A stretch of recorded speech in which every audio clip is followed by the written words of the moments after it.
Hello students, class 12th maths NCERT exercise 13.2 introduction. आज का जो हमारा इंट्रोडक्शन है उसमें हम क्या पढ़ेंगे? Difference between mutually exclusive events and independent events. Means इन दोनों इवेंट्स में डिफरेंस क्या होता है ये पढ़ने वाले हैं। कुछ बच्चों को इनमें बहुत कंफ्यूजन रहती है कि सर क्या दोनों ही events means mutually exclusive events और इंडिपेंडेंट इवेंट्स दोनों ही सेम होते हैं या इनमें कुछ डिफरेंस होता है। वो देखते हैं क्यों बच्चों को इतना कंफ्यूजन रहता है। देखिए, क्योंकि हमने 11th क्लास में पढ़ा था कि म्यूचुअली एक्सक्लूसिव इवेंट्स वो इवेंट्स होते हैं जिन दो इवेंट्स का इंटरसेक्शन क्या होता है? फाई होता है। हम 11th क्लास में पढ़ चुके हैं कि म्यूचुअली एक्सक्लूसिव इवेंट्स ऐसे दो इवेंट्स होते हैं उन दोनों का इंटरसेक्शन क्या आता है? फाई आता है। क्या आता है? दोनों का इंटरसेक्शन है फाई। तो मैं यहाँ से ये बोल सकता हूँ क्या कि मतलब this two events will not have a single element in common। Means ऐसे दो इवेंट जिन दोनों इवेंट्स में एक सिंगल एलिमेंट भी कॉमन ना हो तो इंटरसेक्शन क्या आ जाता है? फाई। 11th क्लास में हमने ये पढ़ा था कि इन ऐसे इवेंट्स को हम क्या बोल देंगे? म्यूचुअली एक्सक्लूसिव इवेंट्स बोल देंगे। मीन्स एक इवेंट के होने पर अगर ए इवेंट हो चुका है मीन्स एक के होने से दूसरे पे कोई भी फर्क ना पड़े। एक के होने से दूसरे पे कोई फर्क ना पड़े। फर्क ना पड़े। जैसे इवेंट हो चुका है तो एफ पे उसका कोई भी फर्क ना पड़े। क्लियर है? क्योंकि दोनों ही इवेंट्स का इंटरसेक्शन क्या है?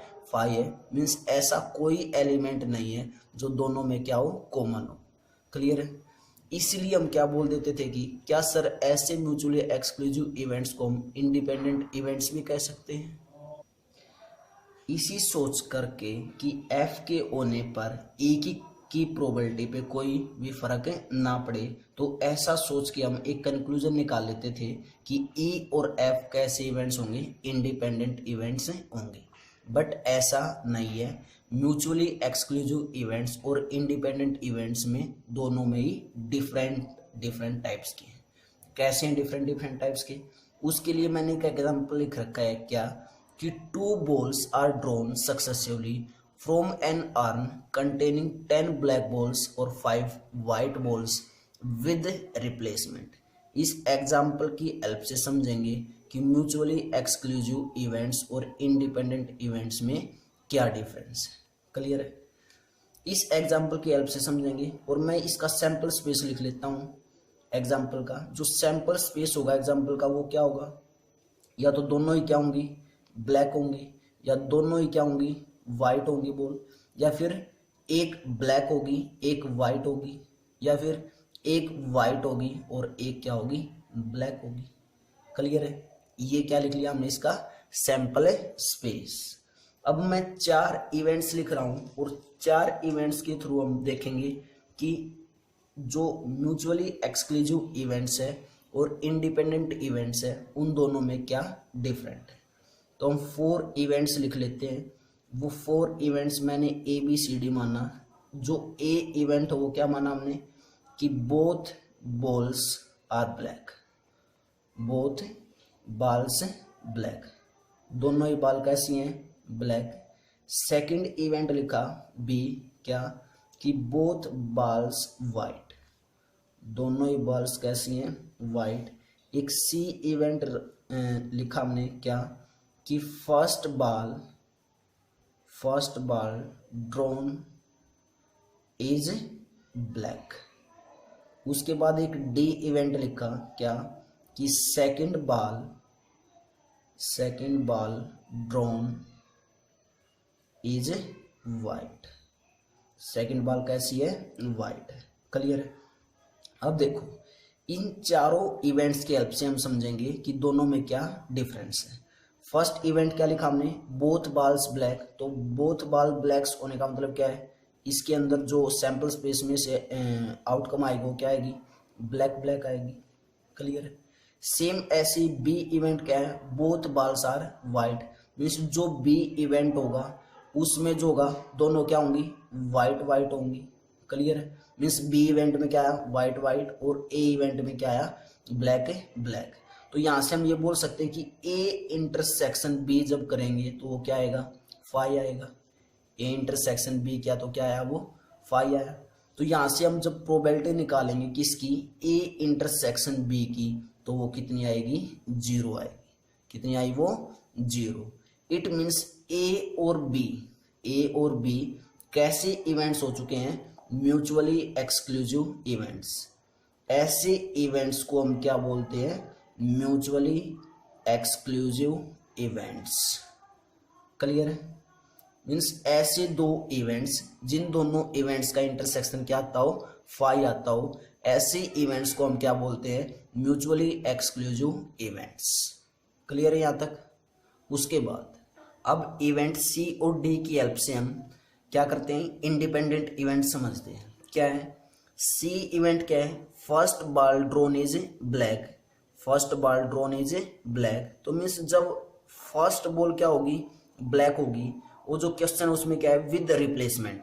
मीन्स जब फर्स्ट बॉल हम क्या निकालेंगे, ब्लैक निकालेंगे, तो उसकी प्रोबेबिलिटी होने के चांस क्या है, 10C1 डिवाइडेड बाय 15C1, यही है। क्लियर है, इनटू, एंड उसके बाद डी इवेंट हुआ, और डी इवेंट में क्या हुआ, second ball drawn is white.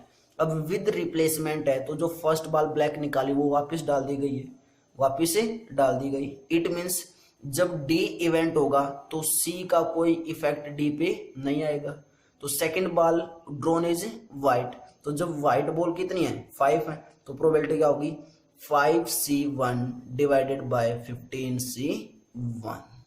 Clear है, और इसी को तो हम क्या बोलते थे कि जब सेकंड इवेंट हो तो फर्स्ट का कोई इफेक्ट ना पड़े, उसी को हम क्या बोलते थे, independent event. Means probability of C intersection D, actually ये क्या है, प्रोबेबिलिटी ऑफ सी, और ये क्या है, प्रोबेबिलिटी ऑफ डी, और यही क्या होता था हमारा, इंडिपेंडेंट इवेंट्स होता था। तो ये क्या आ गया हमारे पास, probability of C intersection D आ गया। तो ऐसे इवेंट्स को हम क्या बोलते हैं, इंडिपेंडेंट इवेंट, इंडिपेंडेंट इवेंट्स बोलते हैं। क्लियर है, सी और डी इवेंट्स को हम क्या बोलेंगे, इंडिपेंडेंट इवेंट्स बोलेंगे। तो यहाँ पे दोनों में डिफरेंस है, यहाँ पे ए इंटरसेक्शन बी क्या आया था, 5 आया था, और यहाँ पे सी इंटरसेक्शन डी हमारी probability I. It means mutually exclusive events में और इंडिपेंडेंट इवेंट्स में क्या है, डिफरेंट है, दोनों ही क्या है, डिफरेंट। तो हम यहाँ पे क्या लिखेंगे, mutually exclusive events are different from independent event। Means दोनों ही इवेंट्स क्या है, डिफरेंट हैं, दोनों को हम सेम नहीं बोल सकते, ध्यान रखना है ये। क्लियर है, आई थिंक तुम्हें एग्जाम्पल से कुछ तो क्लियर हुआ होगा कि दोनों में कैसे क्या डिफरेंस है, क्योंकि जो म्यूचुअली एक्सक्लूसिव इवेंट्स होते हैं उन दोनों का इंटरसेक्शन क्या आता है, हमेशा फाई आता है, और इंडिपेंडेंट इवेंट्स का इंटरसेक्शन फाई नहीं आएगा। क्लियर है, अब देखते हैं कि म्यूचुअली एक्सक्लूसिव इवेंट्स को, जो म्यूचुअली एक्सक्लूसिव इवेंट्स हैं एक्चुअली उनके अंदर क्या है, जो ए इवेंट था उसमें बी भी था, मीन्स सैंपल स्पेस का क्या है, एक आउटकम है। और क्या मैं इस ए इवेंट को इस एस सैंपल स्पेस का सबसेट बोल सकता हूं, ए इवेंट को एस सैंपल स्पेस का क्या बोल सकता हूं, सबसेट बोल सकते हैं, क्योंकि इसी का तो सैंपल स्पेस का ही तो एलिमेंट है इसके अंदर, बी भी सेम, ऐसे बी को भी क्या बोल सकते हैं, सबसेट बोल सकते हैं। तो it means mutually exclusive events के अंदर क्या होगा, सबसेट्स ऑफ सैंपल स्पेस होंगे। क्या होंगे, subsets of sample space. Mutually exclusive events के अंदर क्या होंगे, सबसेट्स ऑफ सैंपल स्पेस होंगे। क्लियर है, सेम ऐसे ही इंडिपेंडेंट इवेंट्स में क्या होगा, इंडिपेंडेंट इवेंट्स में क्या होगा, इसके अंदर होगा प्रोबेबिलिटी ऑफ, क्या निकाल रहे हैं हम इसके अंदर, probability of occurrence of events events की होने की अकरेंस की क्या निकाल रहे हैं, प्रोबेबिलिटी निकाल रहे हैं। मीन्स किसी ऑर्डर में जो इवेंट अकर हो रहे हैं उनकी प्रोबेबिलिटी कैसे लिखी जा रही है वो निकाल रहे हैं हम किसके अंदर, इंडिपेंडेंट इवेंट्स के अंदर। क्लियर स्टूडेंट यहाँ तक? तो pause the video, note it down. तो स्टूडेंट्स हम कुछ एग्जांपल कर लेते हैं किस पे, मल्टीप्लिकेशन हार्मोन प्रोबेबिलिटी पे और इंडिपेंडेंट इवेंट्स पे कुछ एग्जांपल कर लेते हैं कि इंडिपेंडेंट इवेंट्स कैसे निकालेंगे, कैसे पता चलेगा, और मल्टीप्लिकेशन हार्मोन प्रोबेबिलिटी कैसे यूज होगी। देखते हैं स्टूडेंट्स एग्जांपल। क्या example, a die is thrown, एक डाई क्या की गई, हमें थ्रो की गई। If E is the event, एक इवेंट दिया, क्या, the number appearing is a multiple of 3। जो ई इवेंट है उसमें क्या है, the number appearing is a multiple of 3, means E event में 3 के क्या है, मल्टीपल।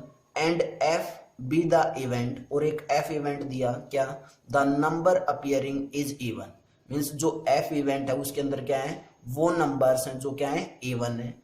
देन फाइंड वेदर, तो हमें फाइंड आउट करना है ई एंड एफ आर इंडिपेंडेंट, तो हमें बताना है क्या ई और एफ जो इवेंट्स हैं वो इंडिपेंडेंट है या नहीं।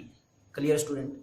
उससे पहले हमने 2 इवेंट्स का फार्मूला करवा चुके थे और 2 डिपेंडेंट है तो उसका बता चुके थे। अगर 3 इवेंट्स क्या हमारे पास है इंडिपेंडेंट, तो उसका फार्मूला क्या होगा, probability of A intersection B intersection C equal to probability of A into probability of B into probability of C. अगर हमारे पास 4 इवेंट्स हों तो उनकी इंडिपेंडेंट होने का कैसे निकालेंगे probability, probability of A intersection B intersection C intersection D equal to probability of A into probability of B into probability of C और इंटू प्रोबेबिलिटी ऑफ डी। तो देखते हैं, एक डाई है उसको थ्रो किया गया है, तो सबसे पहले हम सैंपल स्पेस लिख देते हैं। सैंपल स्पेस में क्या क्या होगा, या तो 1 होगा, 2 होगा, 3 होगा, 4 होगा, 5 होगा या 6 होगा। क्लियर है? उसके बाद जो ई इवेंट है उसके अंदर क्या है, 3 के मल्टीपल, तो जो ई इवेंट होगा 3 के मल्टीपल होने का मतलब क्या क्या हो सकता है, या तो 3 होगा या 6 होगा, यही तो एलिमेंट्स होंगे।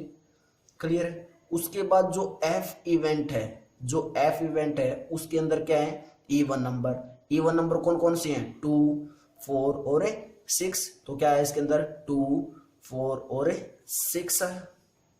क्लियर है? अब हमें ये चेक करना है कि ई और एफ क्या है, इंडिपेंडेंट इवेंट्स हैं या नहीं। तो जब इंडिपेंडेंट इवेंट्स चेक करने हैं तो क्या करेंगे, ई probability of E intersection F equal to probability of E into probability of F, ऐसे ही चेक करेंगे। मीन्स अगर लेफ्ट हैंड साइड और राइट हैंड साइड दोनों क्या आ गई, इक्वल आ गई, तो हम क्या बोल सकते हैं कि ई और एफ दोनों के दोनों इवेंट्स कैसे हैं, इंडिपेंडेंट इवेंट्स हैं। क्लियर है? तो जब प्रोबेबिलिटी ऑफ ई निकालेंगे, प्रोबेबिलिटी ऑफ एफ निकालेंगे और प्रोबेबिलिटी ऑफ इंटरसेक्शन एफ निकालेंगे। यहां से हम ई इंटरसेक्शन एफ भी निकाल सकते हैं, कौन से एलिमेंट्स आएंगे, क्या आएगा इंटरसेक्शन एफ में, दोनों में कॉमन क्या है, 6 है, तो ओनली क्या आया, 6 एलिमेंट। क्लियर यहां तक? उसके बाद प्रोबेबिलिटी निकालेंगे किसकी, ई इंटरसेक्शन एफ की। ई इंटरसेक्शन एफ की जब प्रोबेबिलिटी निकालेंगे तो total elements, total number of possible cases कितने हैं, 6, और क्या एलिमेंट्स कितना है, 1, तो कितना है प्रोबेबिलिटी 1/6 आई। सेम ऐसे ही किसकी प्रोबेबिलिटी निकालेंगे, प्रोबेबिलिटी ऑफ ई निकालेंगे। जब प्रोबेबिलिटी ऑफ ई निकालेंगे तो यहाँ पे क्या है, 3 है, 3 आने की पॉसिबिलिटी क्या है, 1/6, 3 आने की पॉसिबिलिटी क्या है, 1/6, बीच में कोमा मीन्स क्या आएगा, और से क्या आता है, प्लस साइन, और 6 आने की प्रोबेबिलिटी 1/6, तो क्या आया, 2/6 आया। क्लियर है ना? ये मैं पहले इंट्रोडक्शन में करवा चुका हूं, फिर भी मैं बार बार बता रहा हूं कैसे हम प्रोबेबिलिटी निकालेंगे। उसके बाद प्रोबेबिलिटी ऑफ एफ जब हम निकालेंगे वो कितनी आएगी, 3/6 आएगी। कितनी आई, 3/6 आई। क्लियर है? अब पुट करते हैं values. Probability of E intersection F कितना है, 1/6 है। प्रोबेबिलिटी ऑफ ई कितनी आई, 2/6 इंटू प्रोबेबिलिटी ऑफ एफ कितनी आई, 3/6। 2 3 जा 6, 3 से 3 कैंसिल आउट, मीन्स कितना आया, 1/6। और probability of E intersection F भी कितना है, 1/6 है। It means left hand side और राइट हैंड साइड दोनों क्या ही इक्वल, और दोनों ही इक्वल आए तो इट मीन्स हम बोल सकते हैं therefore E and F are independent events. तो दोनों ही कैसे इवेंट है, ये इंडिपेंडेंट इवेंट्स हैं। Pause the video, note it down. Students एक एग्जांपल और करते हैं इंडिपेंडेंट इवेंट्स पे। देखो क्या है, an unbiased die is thrown twice. एक डाई है, उसको कितनी बार थ्रो किया जाता है, 2 times. Let the event A B odd number on the first throw. Means जो इवेंट ए है उसके अंदर जो एलिमेंट्स होंगी वो क्या होगा, जब फर्स्ट टाइम हमने थ्रो किया, जब जब ओड आएगा फर्स्ट थ्रो पे वो सभी क्या होंगे, इवेंट ए के अंदर elements. And B the event odd number on the second throw. Means जब सेकेंड थ्रो पे क्या रहा है, ओड नंबर, वो सभी एलिमेंट्स किसके अंदर होंगे, बी इवेंट में। तो check independence of events A and B. तो हमें चेक करना है कि ए और बी इवेंट्स इंडिपेंडेंट इवेंट हैं या नहीं।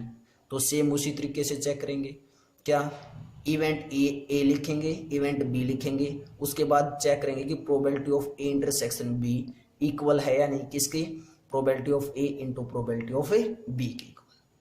अब बात आती कि सर ए इवेंट और बी इवेंट में कौन कौन से एलिमेंट होंगे, कैसे लिखे जाएंगे। उसके लिए मैं एक बार सैंपल स्पेस लिख लेता हूँ, क्योंकि फिर वहां से बहुत ही ईजी हो जाएगा। अदरवाइज हम बार बार सैंपल स्पेस नहीं लिखेंगे, तुम्हारे दिमाग में ही ये कैलकुलेशन चीजें चलनी चाहिए, फिल होना चाहिए तुम्हें कि अगर फर्स्ट थ्रो पे ओड नंबर है तो कौन कौन से एलिमेंट्स आएंगे, सेकंड थ्रो पे अगर ओड नंबर है तो कौन कौन से एलिमेंट्स आएंगे। यहाँ पे हम लिख लेते हैं एक बार कि सैंपल स्पेस में कौन कौन से एलिमेंट होंगे। तो जब सैंपल स्पेस हम लिखेंगे तो सैंपल स्पेस में 36 एलिमेंट्स होंगे टोटल, ये तो सभी को पता है, क्योंकि 1 होगा, 1 2 होगा, उसके बाद 1 3 और 1 4, 1 5 और 1 6 होगा, उसके बाद 2 1, उसके बाद 2 2, 2 3, उसके बाद 2 4 और 2 5 और क्या होगा 2 6 होगा, उसके बाद 3 1, 3 2, 3 3, 3 4, 3 5, 3 6 होगा, 4 1, 4 2, 4 3, 4 4, 4 5, 4 6 और 5 1, 5 2, 5 3, 5 4, 5 5, 5 6, 6 1, 6 2, 6 3, 6 4, 6 5 और 6 6। Clear student. तो ये सभी एलिमेंट्स किसके अंदर होंगे, सैंपल स्पेस के अंदर होंगे। अब हमें ए इवेंट लिखना है। क्या लिखना है, ए इवेंट। ए इवेंट में कौन कौन से एलिमेंट होंगे, let the event A B odd number on first throw. Means जब फर्स्ट टाइम क्या आया हो, ओड आया हो, वो सभी एलिमेंट्स किसके अंदर होंगे, ए इवेंट में। तो 1 1 मीन्स फर्स्ट थ्रो पे क्या रहा है, ओड नंबर। उसके बाद फर्स्ट रो पे सभी, ये जो फर्स्ट रो है कंप्लीट, इसमें फर्स्ट रो पे सभी में क्या है, ओड है।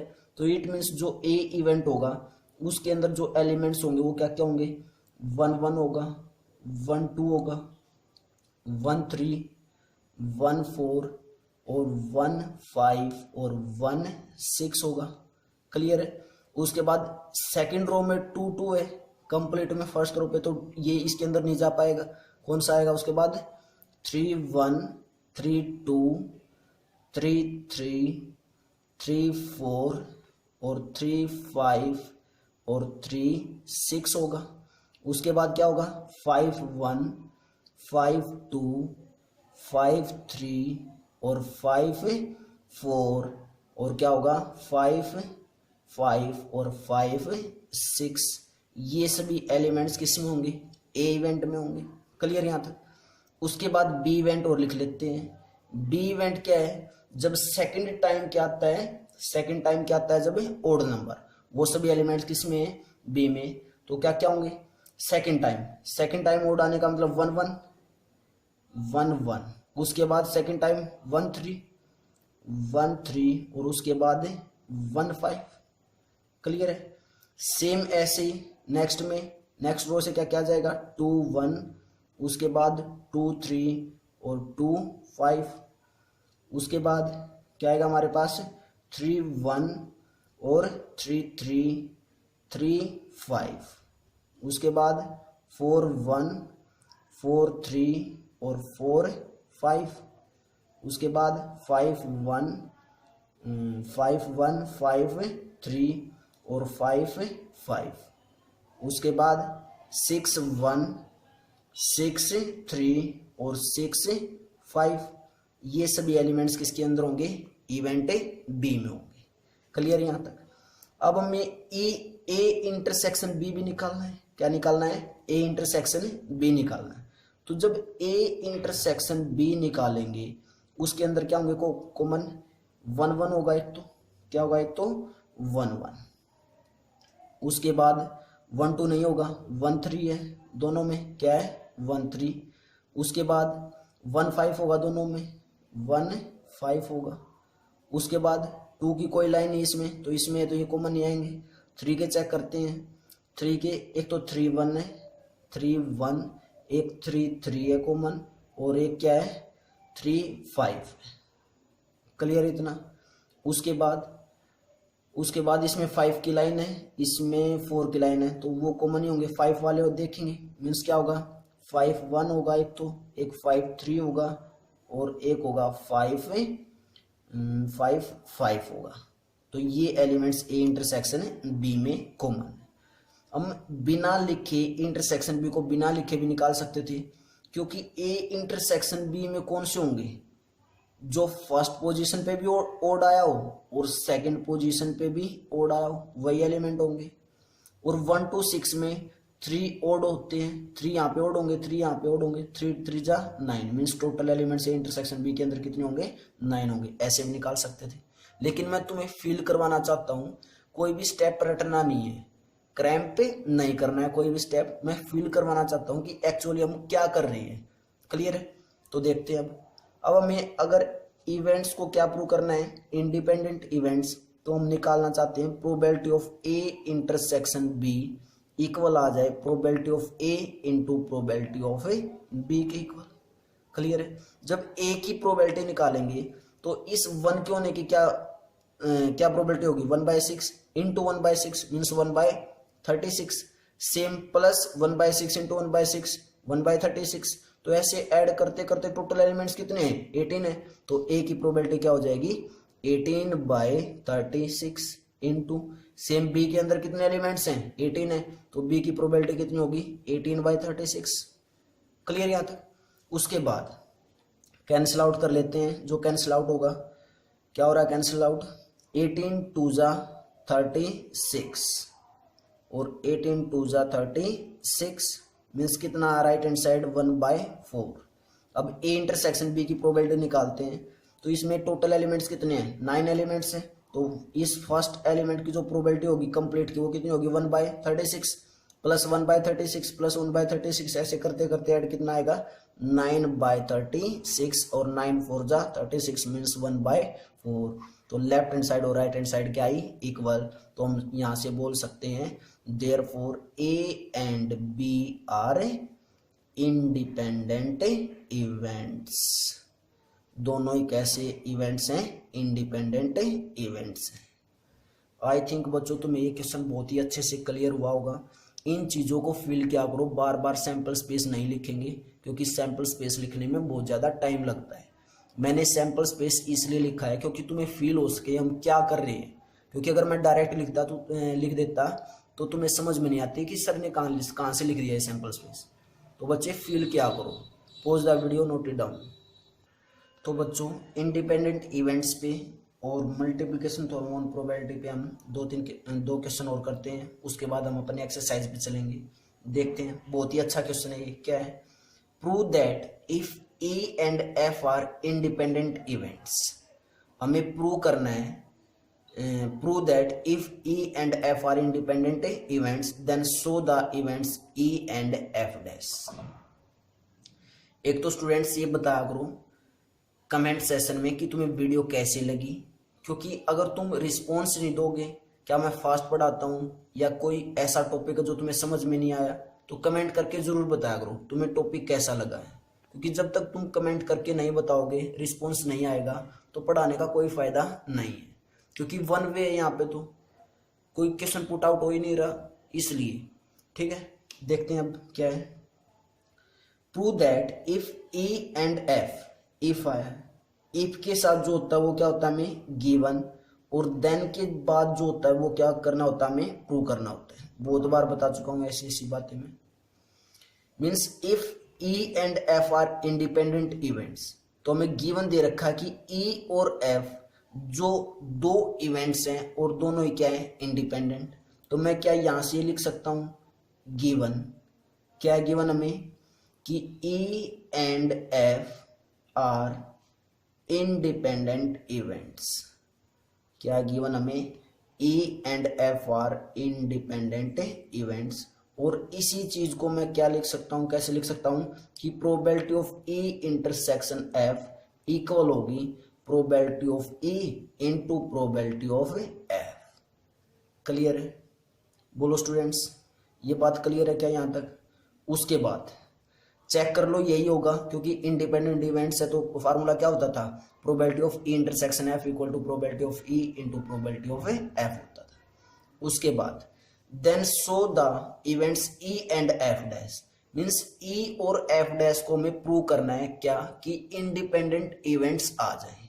तो टू प्रूव में क्या है हमारे पास, टू प्रूव में क्या है क्वेश्चन कि E and F dash are independent events, means क्या प्रूव करना है कि probability of E intersection F dash equal आ जाए किसके, probability of E into probability of F dash. ये प्रूव करना है हमें। क्लियर है स्टूडेंट्स यहाँ तक? बोलो जल्दी। उसके बाद हम इसकी लेफ्ट हैंड साइड लेके चलेंगे और क्या प्रूव कर देंगे, राइट हैंड साइड प्रूव कर देंगे। तो लेफ्ट हैंड साइड क्या है इसकी, probability of E intersection F dash, probability of E intersection F dash. मैंने probability of E intersection F dash लिखा किसकी इक्वल, कि probability of E minus probability of E intersection F dash, E intersection F only, F dash नहीं आएगा। Clear है? अब कुछ बच्चों के मन में आ रहा होगा कि सर ये स्टेप कैसे लिखा। देखो कैसे लिखा, हम 11th क्लास में पढ़ते थे सेट का चैप्टर, और वहां पे E और F की जगह जो इवेंट्स होते थे A और B मानते थे। क्या मानते थे? A और B।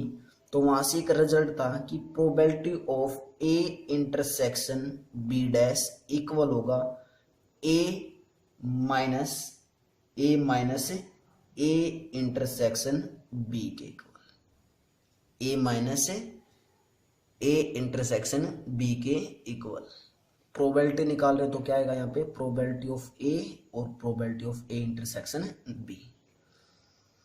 ये रिजल्ट था। या तो इसको डायरेक्ट याद रख लो या फिर मैं समझा रहा हूं कि कैसे आया है। देखो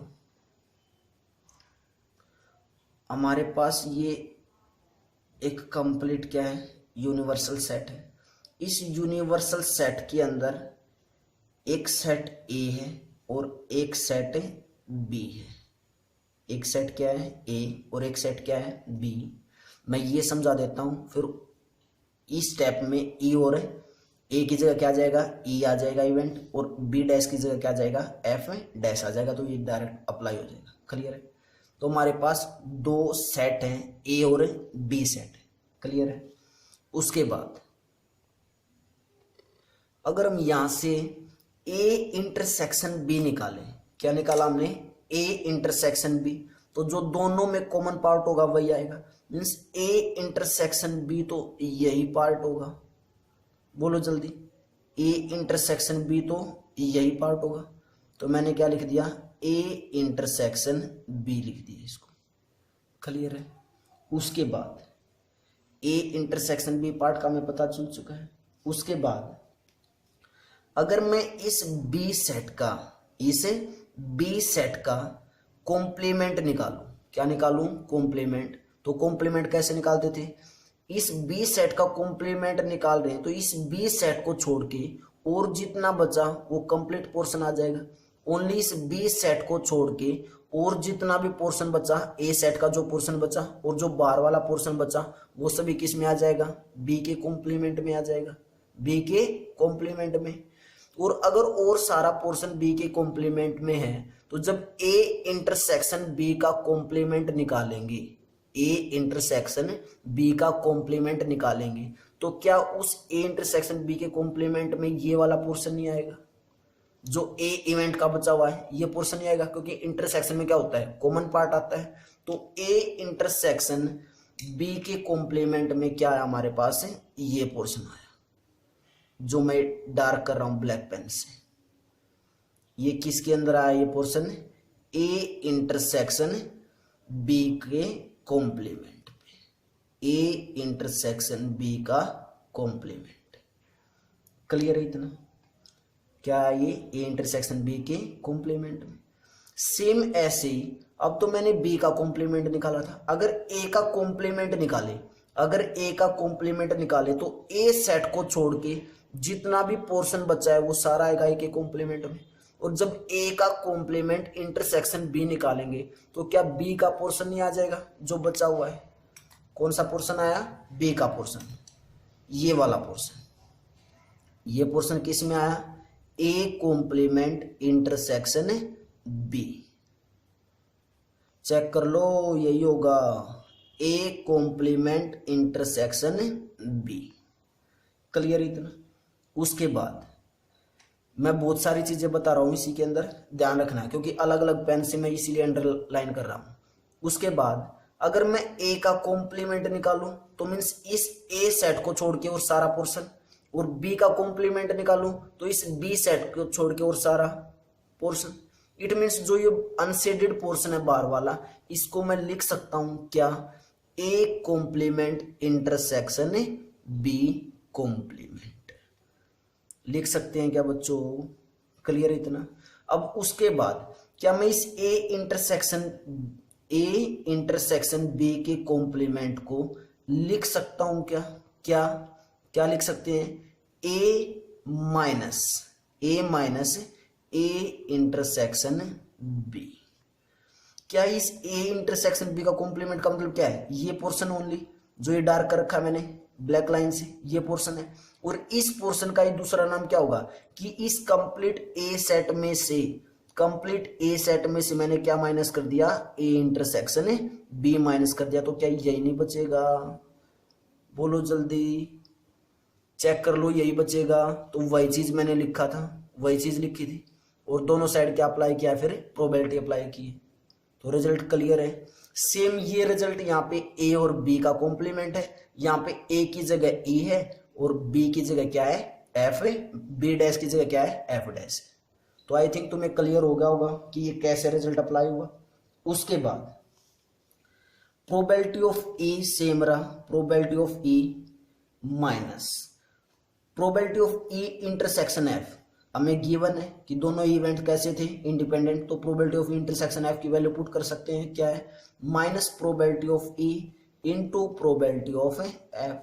दोनों में कॉमन क्या दिखाई दे रहा है? प्रोबेबिलिटी ऑफ ई कॉमन दिखाई दे रहा है। तो प्रोबेबिलिटी ऑफ ई हमने क्या निकाल लिया? कॉमन। क्या बचा? 1 माइनस प्रोबेबिलिटी ऑफ एफ बचा। क्लियर है? बोलो स्टूडेंट्स, यहां तक क्लियर है क्या? उसके बाद आई थिंक मैंने पता नहीं फर्स्ट या सेकंड लेक्चर में 13.1 के फर्स्ट या सेकंड इंट्रोडक्शन के लेक्चर में एक रिजल्ट लिखवाया था। क्या था वो रिजल्ट? कि प्रोबेबिलिटी ऑफ ए का dash, probability of A dash क्या आएगी? 1 माइनस प्रोबेबिलिटी ऑफ ए होती है। ये मैंने एक रिजल्ट लिखवाया था इंट्रोडक्शन में 13.1 एक्सरसाइज का। जब इंट्रोडक्शन दिया था तो आई थिंक सेकंड जो लेक्चर था उसमें लिखवाया था कि प्रोबेबिलिटी ऑफ ए डैश किसके इक्वल होता है? 1 माइनस प्रोबेबिलिटी ऑफ ए के इक्वल। यहाँ पे ए है, यहाँ पे क्या है? एफ है। तो क्या 1, तो क्या मैं इसको ये लिख सकता हूं कि one minus probability of F equal होगा किसके, प्रोबेबिलिटी ऑफ एफ डैश के इक्वल होगा। ये स्टेप यहाँ पे पुट कर सकते हैं ना, सेम रिजल्ट। तो क्या है हमारे पास, probability of E into probability of F dash आया। क्या है हमारे पास, probability of E into probability of F dash आया। और लेफ्ट हैंड साइड क्या चल रहा है, probability of E intersection F dash चल रहा है। तो हमारे पास आ चुका है कि probability of E intersection F dash क्या आया, probability of E into probability of F dash. और यही तो कंडीशन होती थी इंडिपेंडेंट इवेंट होने की। कौन से इवेंट्स को हम इंडिपेंडेंट इवेंट्स बोलते थे कि probability of E intersection F dash क्या आ जाए, probability of E into probability of F dash. तो यहां से हम क्या बोल सकते हैं, hence E and F dash are independent events. तो हमने प्रूव कर दिया कि दोनों ही इवेंट्स कैसे हैं, इंडिपेंडेंट इवेंट्स। क्लियर स्टूडेंट यहां तक। उसके बाद नोट डाल के एक बात लिखनी है, क्या, यदि एफ हमें गिवन है, क्या, if the events E and F are independent, अगर दो इवेंट्स इंडिपेंडेंट है ई और एफ, तो देन हमेशा ये रिजल्ट ट्रू होगा। क्या रिजल्ट है, फर्स्ट है कि ई dash and F are independent. तो ई डैश मीन्स ई का डैश और एफ दोनों ही क्या होंगे, इंडिपेंडेंट होंगे। उसके बाद एक सेकंड जो रिजल्ट है वो अभी प्रूव किया है कि क्या, ई एंड एफ डैश भी क्या होंगे, इंडिपेंडेंट होंगे। ई और एफ डैश भी क्या होंगे, इंडिपेंडेंट होंगे। और थर्ड पार्ट क्या है कि ई डैश और एफ डैश वो दोनों भी क्या होंगे, इंडिपेंडेंट होंगे। तो students pose the video, note it down. Students एक लास्ट एग्जांपल और करते हैं, उसके बाद हम अपनी एक्सरसाइज स्टार्ट करेंगे। तो बहुत ही अच्छे से समझना, अच्छा एग्जांपल है, इंपॉर्टेंट एग्जांपल है। क्लियर है, आई थिंक तुम्हें मजा आ रहा होगा ये टॉपिक करते हुए, क्योंकि हम कुछ ना कुछ नया सीख रहे हैं टॉपिक में। क्लियर है, तो देखो क्या example, if A and B are two independent events. A और बी कैसे इवेंट्स हैं, इंडिपेंडेंट इवेंट्स। ये हमें क्या है, गिवन है। तो पहले जो गिवन है वो लिख लेते हैं। ए और बी अगर दो इंडिपेंडेंट इवेंट्स हैं, A and B are two independent events, ये हमें क्या है, गिवन है। गिवन है तो क्या मैं ऐसे लिख सकता हूं कि probability of A intersection B equal होगा probability of A into probability of B, लिख सकते हैं अगर इंडिपेंडेंट इवेंट्स है। उसके बाद देन द प्रोबेबिलिटी, मीन्स हमें जो फाइंड आउट करनी है किसकी probability, then the probability of occurrence of at least, means हमें प्रोबेबिलिटी निकालनी है किसकी, at least one of A and B. Means कम से कम या तो ए अकर्ड होता हो या बी अकर्ड होता हो, या फिर दोनों ही क्या होते हो, दोनों ही ए और बी दोनों ही अकर्ड होते हो, उसकी प्रोबेबिलिटी निकालनी है। और उसकी प्रोबेबिलिटी क्या आनी चाहिए, 1 minus probability of A dash into probability of B dash. Means जो हमें निकालना है, फाइंड आउट करना, वो क्या करना है, probability of at least 1 of A and B, means इन दोनों में कम से कम एक क्या करता हो, अकर्ड। और इस चीज को हम कैसे लिखेंगे, at least 1 of A and B को, इसको हम लिखेंगे probability of A union B. हमें probability of A union B find out करनी है। क्लियर है, और वो ए यूनियन बी प्रोबेबिलिटी किसकी इक्वल आनी चाहिए, 1 minus probability of A dash into probability of B dash, इसके इक्वल आनी चाहिए। क्लियर है, तो देखते हैं कैसे फाइंड आउट होगी। तो probability of A union B का फॉर्मूला पता है हमें, क्या होता है, probability of A plus probability of B और minus probability of A intersection B. Clear यहां तक। उसके बाद प्रोबेबिलिटी ऑफ ए सेम रखा plus probability of B minus probability of A intersection भी हमें गिवन है, क्या गिवन है, probability of A into probability of A B के इक्वल गिवन है, क्लियर है। उसके बाद प्रोबेबिलिटी ऑफ ए दोनों में कॉमन है, इस कंप्लीट में और इस कंप्लीट में, निकाल लें इतने में। तो प्रोबेबिलिटी ऑफ ए कॉमन निकाल लिया तो हमारे पास क्या बचा, 1 minus probability of A B और plus probability of A B बचा हमारे पास, क्लियर यहां तक। उसके बाद 1 माइनस प्रोबेबिलिटी ऑफ बी होने का मतलब क्या है, अभी अभी फार्मूला लिखवा था 13.1 एक्सरसाइज की सेकेंड लेक्चर में इंट्रोडक्शन 13.1 के इंट्रोडक्शन में हमने करवाया था कि पी ऑफ बी इक्वल होता है 1 minus P of A B dash के, P of B dash equal होता है 1 minus P of A B के इक्वल। तो इस कंप्लीट की जगह हम क्या पुट कर सकते हैं, प्रोबेबिलिटी ऑफ बी डैश, तो क्या है हमारे पास P of A into P of A B dash और plus P of A B, clear है यहां तक, बोलो स्टूडेंट्स। उसके बाद हमारे पास P of A into P of A B dash plus, क्या यहां से हम पी ऑफ बी की भी वैल्यू निकाल सकते हैं, इस पी ऑफ बी की वैल्यू निकाल सकते हैं ना। तो जब पी ऑफ बी की वैल्यू निकालेंगे, इसको हमने किस साइड ले आए, लेफ्ट हैंड साइड, और पी ऑफ बी डैश को किस साइड ले आए, ले गए राइट हैंड साइड। तो हमारे पास क्या है, हमारे पास P of B dash, P of B क्या है हमारे पास plus 1 minus P of B dash, यहां से निकाल सकते हैं ना पी ऑफ बी की वैल्यू, निकाल ली मैंने, कितना आया 1 minus P of B dash, clear student यहां तक। उसके बाद P of A into P of B dash, P of A into P of B dash minus P of dash को आगे लिख लिया मैंने, तो minus of P of B dash और प्लस 1 को बाद में लिख लिया, माइनस प्लस में तो आगे पीछे लिख सकते हैं, बोलो स्टूडेंट्स। उसके बाद इस कंप्लीट में P of B dash common दिखाई दे रहा है तुम्हें, तो मैंने कॉमन निकाल लिया क्या, minus P of B dash, minus P of B dash क्या निकाल लिया कॉमन, तो क्या बचा माइनस पी ऑफ ए और प्लस 1 और प्लस 1, यही बचा, माइनस पी ऑफ ए और प्लस 1 और लास्ट में प्लस 1। तो अब इसी स्टेप को मैं कैसे लिख सकता हूं, probability of B dash into 1 minus P of A और प्लस 1, और प्रोबेबिलिटी ऑफ ए डैश किसके इक्वल होता है, 1 माइनस पी ऑफ ए के इक्वल होता है, इसी रिजल्ट से। तो 1 माइनस पी ऑफ ए की जगह क्या लिख सकते हैं, प्रोबेबिलिटी ऑफ ए डैश, तो क्या आया minus P of B dash into P of A dash और प्लस 1 आया।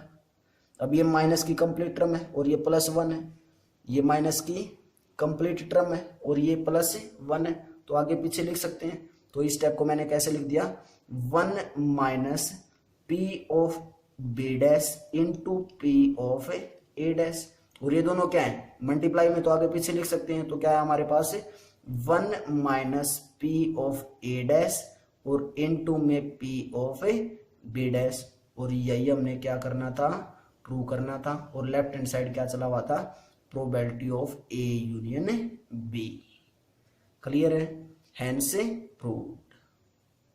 आई थिंक तुम्हें एक क्वेश्चन क्लियर हो गया होगा।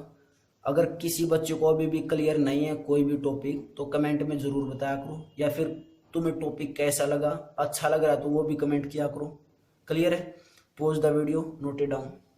बच्चों हमारी 13.2 एक्सरसाइज का इंट्रोडक्शन कंप्लीट हो चुका है, और इंट्रोडक्शन को अगर तुम्हें अभी भी ये लग रहा है कि हमें इंट्रोडक्शन अच्छे से नहीं समझ में आया, तो वीडियोस को, बोथ वीडियोस इंट्रोडक्शन 13.2 को दोबारा से देखिए और अच्छे से प्रॉपर वे से क्वेश्चनों को करिए समझ के।